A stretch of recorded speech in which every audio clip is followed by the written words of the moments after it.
Naked, dressed, naked, dressed. So guys, today is a really exciting video, and that is because today is my official 3-year recovery anniversary, and there's no one I would want to share it with more than you guys.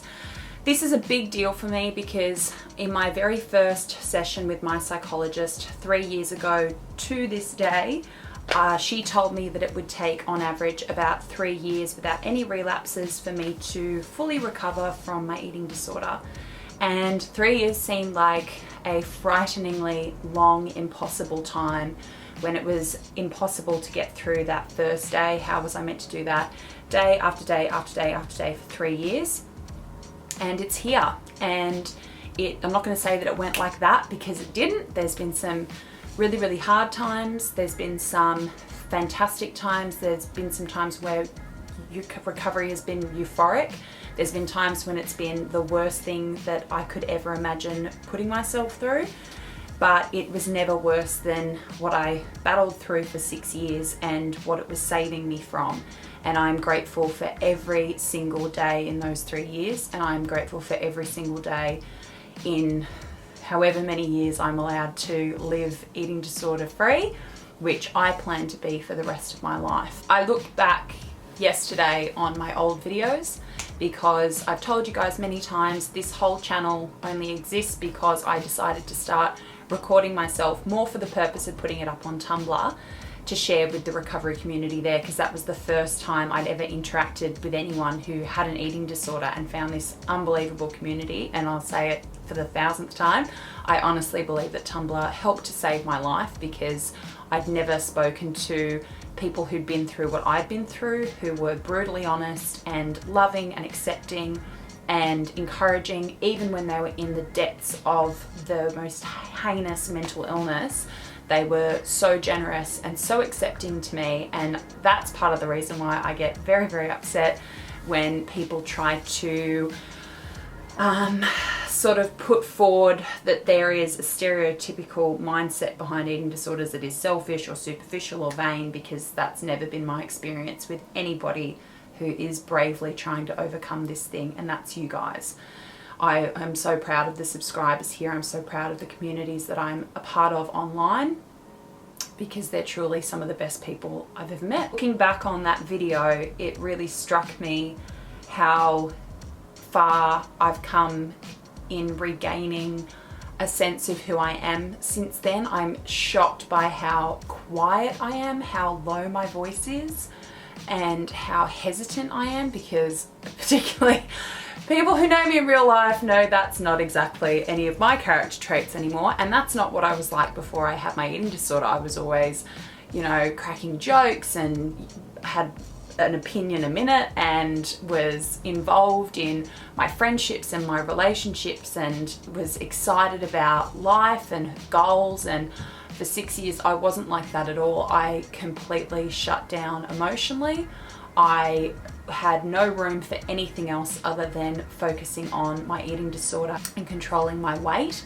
And I checked out of my family, I checked out of my friendships, I checked out of relationships, anything where I could fail or be disappointed or heartbroken or hurt, I just didn't engage in it. And looking at that video, I can see it's a little bit of who I was in my eating disorder for those 6 years, that I am very timid and very quiet and very insecure. But then towards the end of the video, I just sound very pissed off. That's where everything changed, was when I stopped feeling sorry for myself or feeling defeated, and I just got so freaking tired of not being able to live my life the way that I wanted to, and not being happy and having no hope for anything. And it was like, well, this is it. Like, either this thing is going to kill you or you're going to have to go and get better.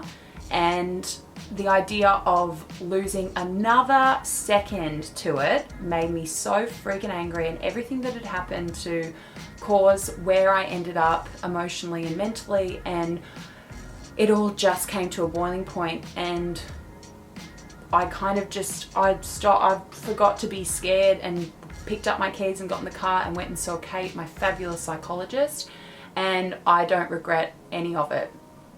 That is not to say that recovery is always peachy, it's not always easy, it's not always fun. There are moments where it feels like you are on top of the world and the world is opening up and you're waking up, and it's a fantastic feeling. I still feel like that sometimes. There are some things I still have not let myself experience that I'm still waking up to, and it's scary, but it's worth it anyway. And what was I talking about? What was I talking about? Do I have to stop this video to go and check what I just said? I did have to go back and check. Basically, the point I'm trying to make is that I, throughout my recovery, have constantly, as the days have gone past, the weeks have gone past, the months have gone past, the years have gone past, what's really motivated me has been the big moments, or even the little moments, or just those moments that were worth doing the work for, that were worth sticking around for. And there have been so many.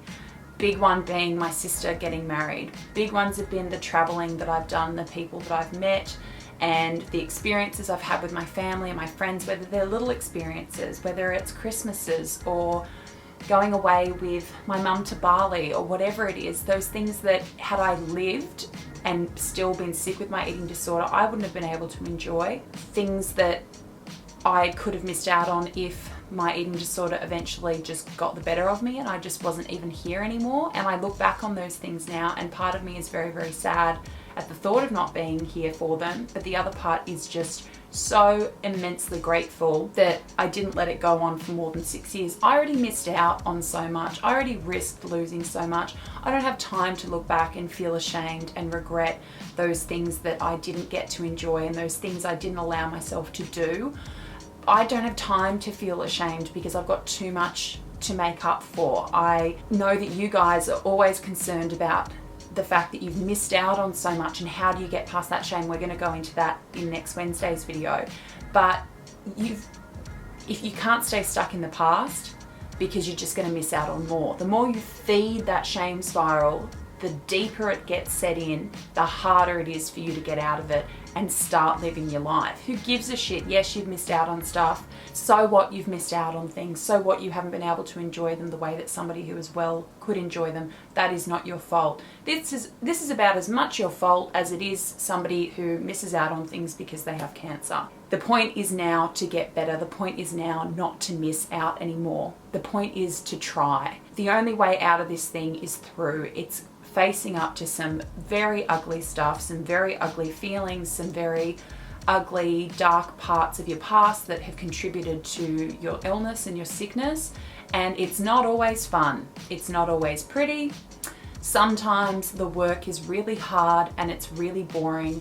And sometimes the best work you'll ever do is going to be really hard and really boring.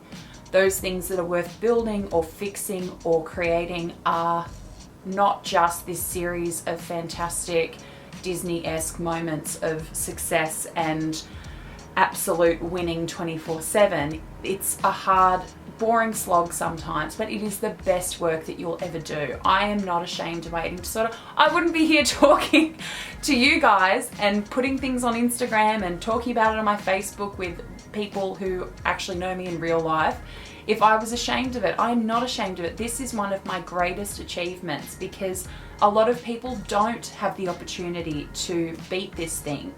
A lot of people who I talk to feel that stigma and feel that shame so much, and I don't want to contribute to it. So a lot of people will get better and do it secretly and privately, and that's absolutely their prerogative. I don't want to do that. I want you guys to know when it's 4 years, 5 years, 10 years, 20 years, I hope I'm still talking about this stuff because it is possible and it is an achievement and it is something to be proud of. And it's not just being thin and size 0 jeans and being vain and being superficial. This is a mental health crisis. Whatever I can do, whether that's sitting here talking about the fact that I binged and purged and restricted, and I used to wake up every single night, every 2 hours or so, and check collarbones, hips, ribs, collarbones, hips, ribs, until I fell asleep again.